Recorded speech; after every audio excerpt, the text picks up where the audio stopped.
Hey guys, yesterday I posted a post to my blog called The Importance of Self-Work, and to be honest it never got a lot of views, and I think that's because people didn't really know what self-work was, and so they didn't click on it because they didn't think it applied to them. It kind of sounds like self-employment.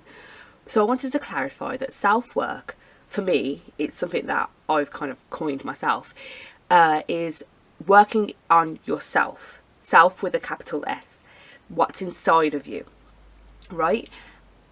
Self-development, self-improvement are all good things, but they're things that's more about the outside, or things that you could think would be better about yourself. So I want to read more books, I want to be more productive, I want to be fitter, etc, etc.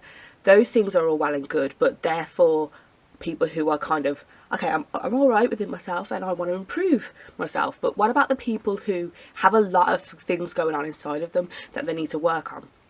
What about the people who are facing obstacles every day that they could actually work on, but they don't realise are even there? You know, that's what self-work is for me, and that's why I think it's so important.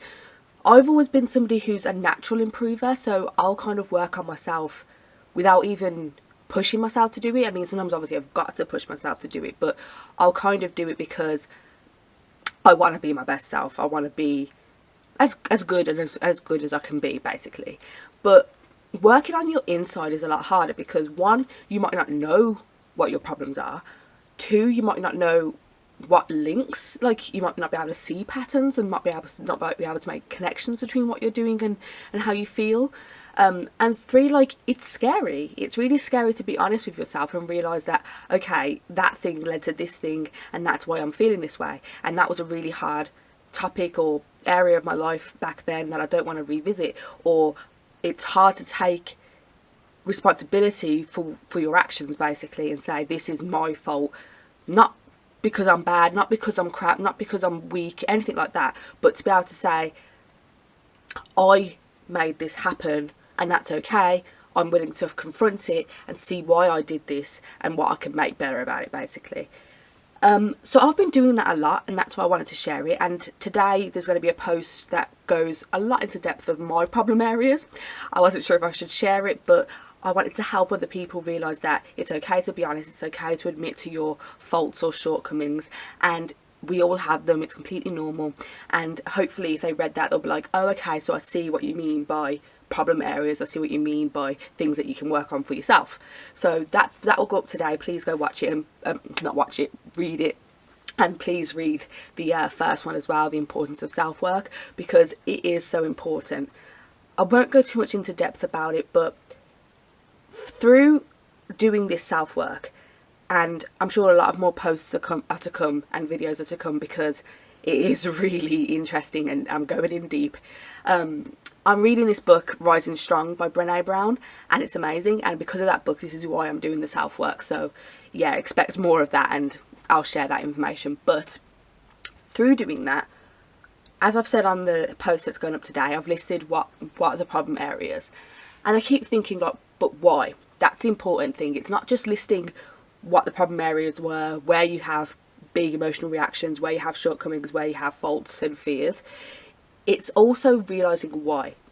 Because when you can get to the why and face the why and fix the why, you are liberated. You're able to move forward stronger with that knowledge and hopefully chip away at it and change it, or at least take its power away from you.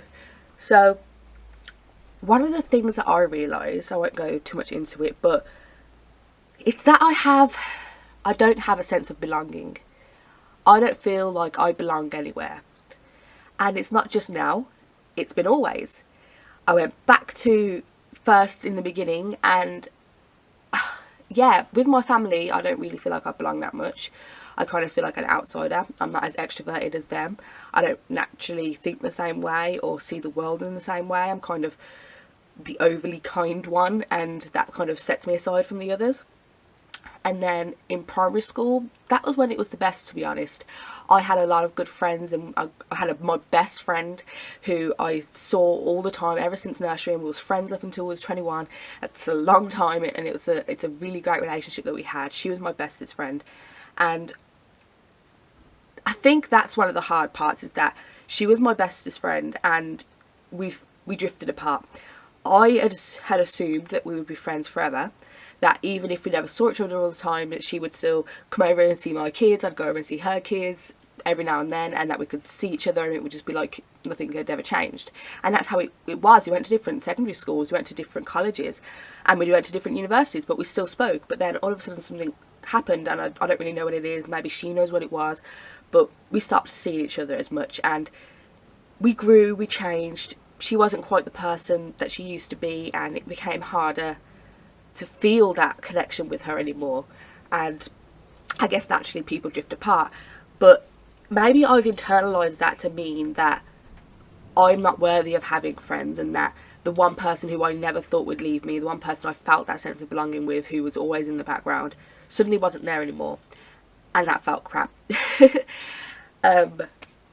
Yeah, in secondary school I was close friends with a girl from my primary school. She was the only person from my primary school who went to my secondary school, and she was a good person, she was a good friend, she'd known my family, but we were very different. And so the things that she cared about, I didn't care about. The things that I did, she didn't do. And so I didn't feel that strong sense of belonging with her. And the people, like, she was one of strong personalities, so she kind of took over our friendship, and she said, we're going to be friends with these people. And those people were, again, good people, but I never had that connection with them. I never felt like I belonged with that group. And it wasn't until year 11, like end of year 10, beginning of year 11, that I decided I don't want to hang out with these people anymore. I want to find people more like me. And I found a group of nerdy people, and I became friends with them, and I was friends with them for a year.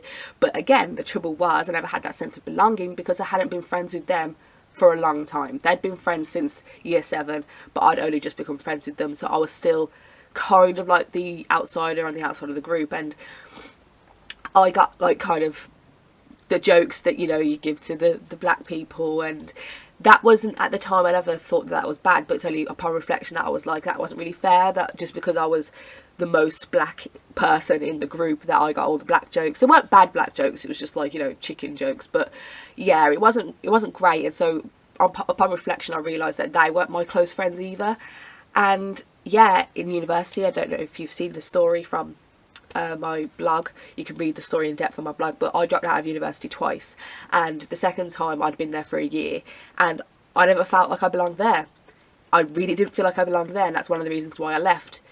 I never felt that sense of, oh, this is where I'm supposed to be, this is who I'm meant to be with, this is in any way good. I never felt like it was in any way good, and that's why I never stayed. So yeah, fast forward to now, and I've worked jobs that I didn't feel like I belonged, and all of these places I've just gone from place to place, group to group, and never felt a real strong sense of belonging. The one person that I felt it with kind of left me, like, not left me, but like I felt like I've not got closure on that relationship and what happened. And so I think that my fears to do with socialising, my social anxiety, I think that my fear of criticism, my fear of judgment, the whole disagreement issue that I have, it all comes down to, I fear that I'm not enough. Period. So when I put out my work, when I speak to people, when I go to a social event, when I'm in a new group, etc., etc., I worry that I'm not enough. If I'm in a disagreement with you, you might have your point and I might have mine, and you're thinking that your point's right, and I'm not really thinking that my point's right. I'm just thinking that, oh, like, once again, I don't belong here. I'm not smart enough to have this conversation.